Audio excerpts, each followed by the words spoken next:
सब इच्छा मसीह की प्रभु सबको आशीष दे। आज ये प्रकाशित वाक्य की पुस्तक है, लास्ट 22 अध्याय मैंने आज पढ़ा। आज 1 जून है और मैंने यहाँ लिखा 1 जून को मैंने पढ़ा, और पिछली बार जो था पिछले साल 19/10/2023 को पढ़ा था, और पूरे 8 महीने लग गए मुझे पूरा नया नियम पढ़ने में, क्योंकि मैं नया नियम बार बार पढ़ता हूँ और पुराना नियम भी मैं पढ़ रहा हूँ। और आज 1 जून को मैंने पढ़ा और अब मैं इसको नए नियम को जो फिर से मत्ती से पढ़ने जा रहा हूँ। और मेरे मन में आया कि जब मैं प्रार्थना कर रहा था, कई लोग जो मिलते थे वो कहते थे कि भाई साहब हमें पढ़ना नहीं आता, कई ऐसे चर्च में लोग आते हैं। सो उनके लाभ के लिए प्रभु की आत्मा ने मुझे उत्साहित किया कि अब मैं जो बाइबल है वो पढ़ूँगा। और आज मैं तारीख डाल दूँगा यहाँ पर, 1 जून है।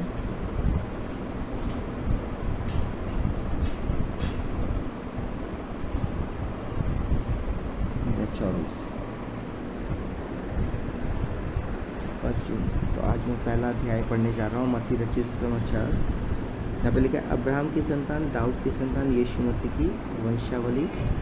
अब्राहम से इज़ाक उत्पन्न हुआ, इज़ाक से याकूब उत्पन्न है, याकूब से यहूदा और उसके भाई उत्पन्न हुए। यहूदा और तामार से फिरिस व जोरा उत्पन्न हुए। फिरिस से हेस्रोन उत्पन्न हुआ और हिस्रोन से एराम उत्पन्न हुआ।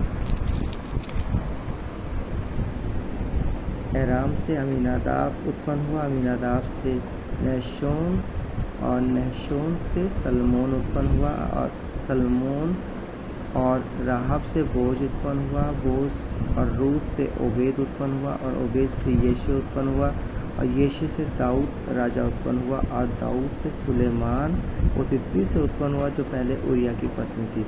सुलेमान से रहबाम उत्पन्न हुआ, रहबाम से अबिया उत्पन्न हुआ, अबिया से आसा उत्पन्न हुआ, आसा से योशाफात उत्पन्न हुआ, योशाफात से योराम उत्पन्न हुआ, और योराम से उजिया उत्पन्न हुआ, उजिया से योताम उत्पन्न हुआ, योताम से आहाज उत्पन्न हुआ, और आहाज से हिजकिया उत्पन्न हुआ, हिजकिया से मनशिया उत्पन्न हुआ, मनशिया से आमोन उत्पन्न हुआ, और आमोन से योशिया उत्पन्न हुआ।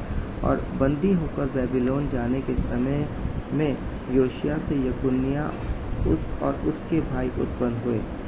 बंदी होकर बेबीलोन पहुंचाए जाने के बाद यकुन्याह से शालतिएल उत्पन्न हुआ, और शालतिएल से जरुब्बाबेल उत्पन्न हुआ, और जरुब्बाबेल से अबीहूद उत्पन्न हुआ, और अबीहूद से एलियाकीम उत्पन्न हुआ, और एलियाकीम से अजोर उत्पन्न हुआ, और अजोर से सादोक उत्पन्न हुआ, सादोक से अखीम उत्पन्न हुआ, और अखीम से एलीहूद उत्पन्न हुआ, एलीहूद से एलियाजर उत्पन्न हुआ, एलियाजर से मतान उत्पन्न हुआ, और मतान से याकूब उत्पन्न हुआ, याकूब से यूसुफ उत्पन्न हुआ जो मरियम का पति था, और मरियम से यीशु जो मसीह कहलाता है उत्पन्न हुआ।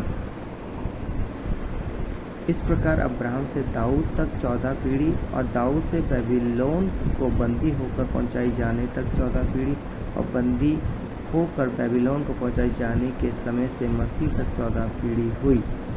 यीशु का जन्म 18 से यीशु मसीह का जन्म इस प्रकार से हुआ कि जब उसकी माता मरियम की मंगनी यूसुफ के साथ हो गई, तो उनके इकट्ठा होने से पहले ही वो पवित्र आत्मा की ओर से गर्भवती पाई गई। अतः उसके पति यूसुफ ने, जो धर्मी था और उसे बदनाम करना नहीं चाहता था, उसे चुपके से त्याग देने का विचार किया। जब वो इन बातों के सोच ही में था, तो प्रभु का स्वर्गदूत उसे स्वप्न में दिखाई देकर कहने लगा, हे यूसुफ दाऊद की संतान, तू अपनी पत्नी मरियम को अपने यहाँ ले आने से मत डर, क्योंकि जो उसके घर में है वो पवित्र आत्मा की ओर से है। वो पुत्र जनेगी और तू उसका नाम यीशु रखना, क्योंकि वो अपने लोगों का उनके पापों से उद्धार करेगा। ये सब इसलिए हुआ कि जो वचन प्रभु ने भविष्यवक्ताओं के द्वारा कहा था वो पूरा हो। देखो, एक कुंवारी गर्भवती होगी और एक पुत्र जनेगी, उसका नाम इमैनुअल रखा जाएगा, जिसका अर्थ है परमेश्वर हमारे साथ। तब यूसुफ ने इनसे जाकर प्रभु के दूत की आज्ञा के अनुसार अपनी पत्नी को अपने यहाँ ले आया, और जब तक वो पुत्र ना जने तब तक वो उसके पास ना गया, और उसने उसका नाम यीशु रखा। सो परमेश्वर के पढ़े हुए चुने सुने कलाम के नाम सबको बहुत बहुत आशीष करे। प्रभु आप सबको आशीष आइए प्रार्थना करेंगे। हालेलुया। धन्यवाद धन्यवाद हो इब्राहिम इसहाक याकूब के पिता परमेश्वर, आपका धन्यवाद हो प्रभु, जो ये मत्ती इसका पहला अध्याय हमने पढ़ा 1 जून को।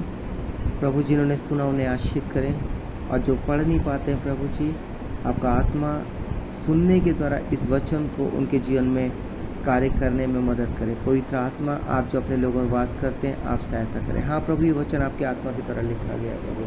आपका आत्मा आपके लोगों की अगुवाई करे, उन्हें उत्साहित करे, आनंदित करे प्रभु, ताकि वो आपके हज़ूरी में पढ़े और उनके जीवन घराने के द्वारा आपके नाम को महिमा जलाल मिले। आपके हज़ूरी के लिए धन्यवाद, प्रार्थना सुनने के लिए धन्यवाद। जितने वचन को सुन रहे सबको बहुत बहुत आशीष करे प्रभु। यीशु नाम में उनकी ज़रूरतें पूरी करे, उनके घर परिवार में कोई कमी घटी ना हो, उनके काम बिजनेस को आशीष करे प्रभु, और अपनी महिमा को उनके जीवन से ले, उनके परिवारों को आशीष करे, उनके संतानों को आशीष करे, और जिनके पास संतान नहीं है प्रभु, उनको प्रभु जी इस योग्य बनाए और कमियों को दूर करे यीशु नाम में। आपके हज़ूरी के लिए धन्यवाद, प्रार्थना सुनने के लिए धन्यवाद। ये प्रार्थना यीशु के नाम से मांगते हैं, आमीन आमीन।